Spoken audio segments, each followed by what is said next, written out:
Donc le territoire de Thoiry a suivi toutes les évolutions d'Île-de-France, de la faune sauvage, de la flore. Il y a une période où il y avait des rhinocéros. On a retrouvé un squelette sur le domaine de Thoiry, ce qui était, on en a de nouveau eu des rhinocéros nettement plus tard, mais dans toutes circonstances. Mais il y avait des rhinocéros laineux dont on a retrouvé le squelette un petit peu à 300 mètres d'ici, un peu plus haut, au début du siècle.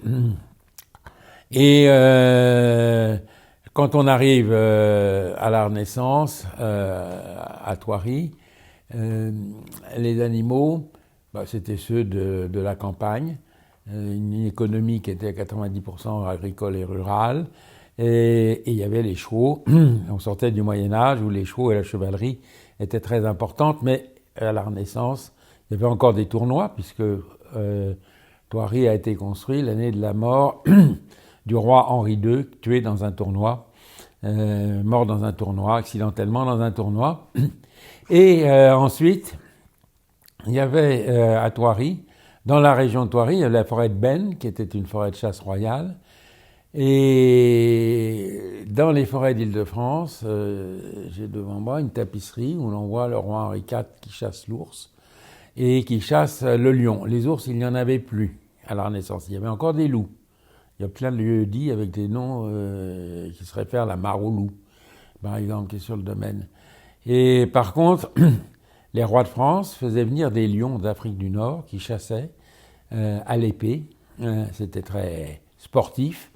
Et à Thoiry, j'ai retrouvé une tapisserie dans laquelle on voit le roi Henri IV chasser le lion. À Paris, il y a la rue de l'Hôtel des Lions. C'est là où le roi avait sa ménagerie. Le roi Louis XI avait sa ménagerie. Et Henri IV était le dernier roi à chasser le lion dans des forêts d'Île-de-France à côté. Non, j'ai remis des lions en Île-de-France, mais à part la chasse photographique, les lions sont paisibles et tranquilles. Quand mes rapports avec les animaux, je suis né à la campagne, et j'ai eu la chance d'avoir ma mère qui nous a initiés, les 4 enfants, à la nature. Ma famille était très impliquée. Mon père était un forestier, entre autres. Mon grand-père était président des agriculteurs de France. Donc, la forêt, la culture, était un sujet important de la vie. Tous les domaines tous les châteaux familiaux avaient des fermes. Et à l'âge de 7 ans, dans le château de Guignicourt, qui est un des châteaux de mes grands-parents maternels, j'ai appris à traire une vache. La vache, ça ne lui a pas plu d'ailleurs. J'étais sur un tabouret à 3 pieds. Ça n'a pas été un grand succès. Hein. La vache m'envoyait des coups de queue en pleine figure. Je me suis retrouvé sur le dos et le seau de lait, le peu que j'avais mis, a été renversé. On n'a pas persévéré. L'idée était de me faire prendre contact, ce que c'était que l'épi d'une vache, et je me souviens encore ce que c'est que de... c'est pas facile. Hein. Il y a un coup de main que je n'ai pas acquis. Mais ma mère, ma sœur et moi, puis plus tard mon jeune frère et ma jeune sœur, nous emmenaient la nuit, même s'il n'y avait pas de lune, elle connaissait par cœur les allées. S'il y avait une lune, et puis il avait une lampe torche sous la pluie, dans la boue, nous emmenait, nous promener, pour qu'on n'ait pas peur ni de la nuit, et puis pour pas qu'on ait peur des animaux, elle nous faisait prendre dans la main des vers de terre. Je me rappelle une souris qui avait été capturée dans un piège spécial qui avait été fait, et elle nous avait mis une souris dans la main, et j'ai le souvenir je sens encore dans la main le cœur de la souris qui bat. Et c'était une petite vie qu'on a relâchée du coup, là. Cette souris-là, elle a échappé à la mort, elle a pu retourner bouffer du fromage à la cuisine, ou du moins pour un temps. Et donc, il y avait cette appréhension, la chouette qui ulule, elle nous a vraiment fait écouter, regarder et entendre. Et ça a été très important pour mon appréhension des animaux. C'était un autre monde. Il y avait à Thoiry plus d'animaux au début du siècle, la première moitié du XXe siècle, jusqu'à la fin de la Seconde Guerre mondiale. Il y avait quasiment plus d'animaux dans un village de 500 habitants qu'il y en avait aujourd'hui avec la réserve africaine. Pourquoi ? Il y avait un gros troupeau de brebis, il y avait des bœufs pour tirer la charrue au début du siècle, il y avait des vaches pour avoir du lait. La ferme principale du village qui était la ferme Broquet, qui appartenait au domaine, il y avait 15 personnes qui travaillaient.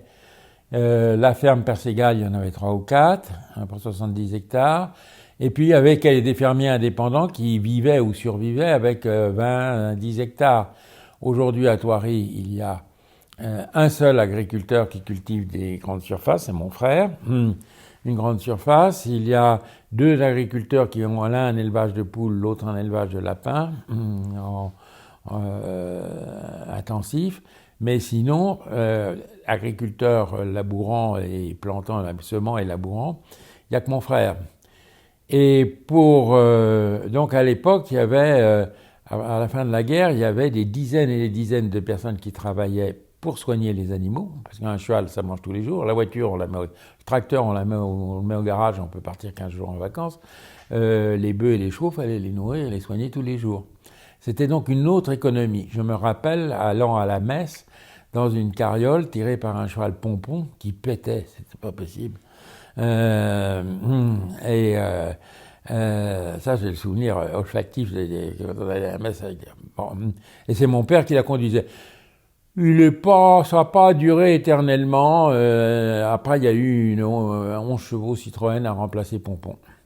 Il y avait aussi, à l'entrée, là où il y a actuellement le bureau de pédagogie, il y avait une vache. Une vache qui était uniquement pour fournir le lait du château. Pour qu'on ait du lait au petit déjeuner, du vrai lait, du crémeux, du jour. Et puis le chef, on faisait son beurre, c'est le cas de le dire.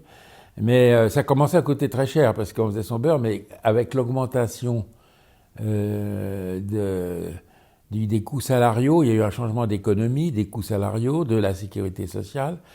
On a changé de monde. Ça ne veut pas dire qu'avant, on ne s'occupait pas bien du personnel.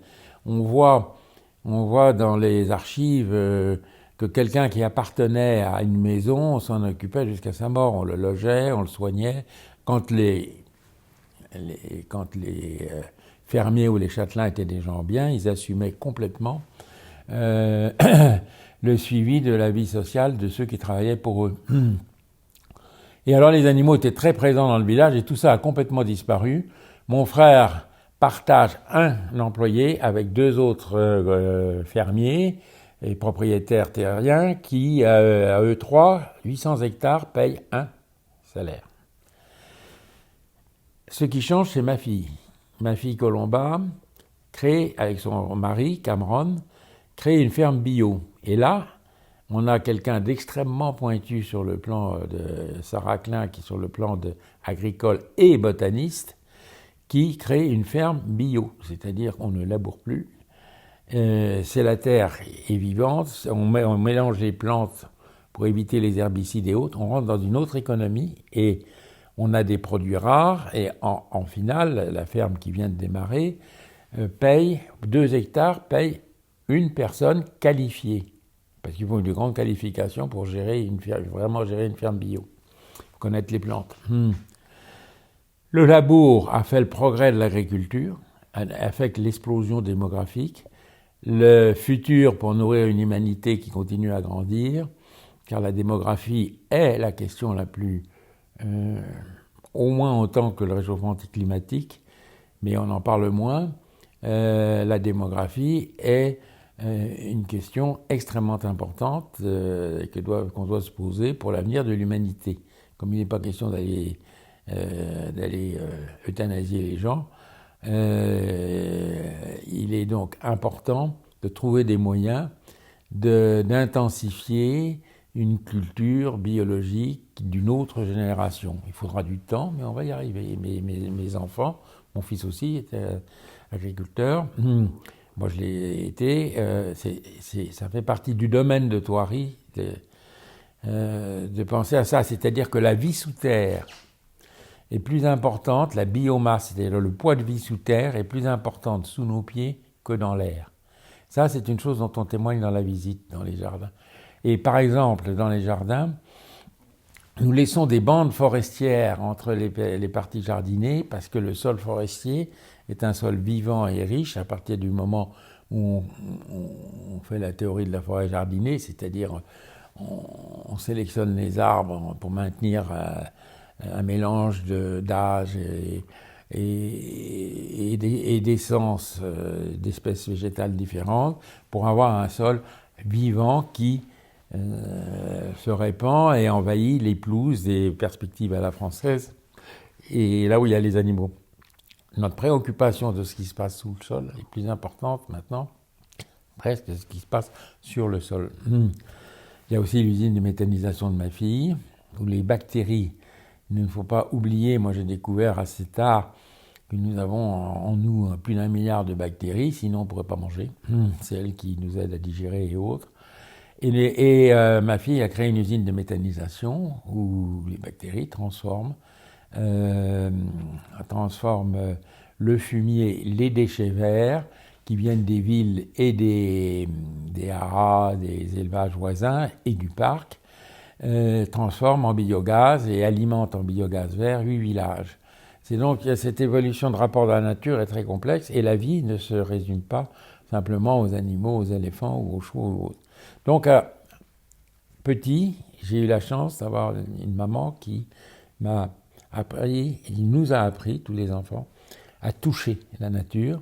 Et quand on touche, on est touché. C'est très important.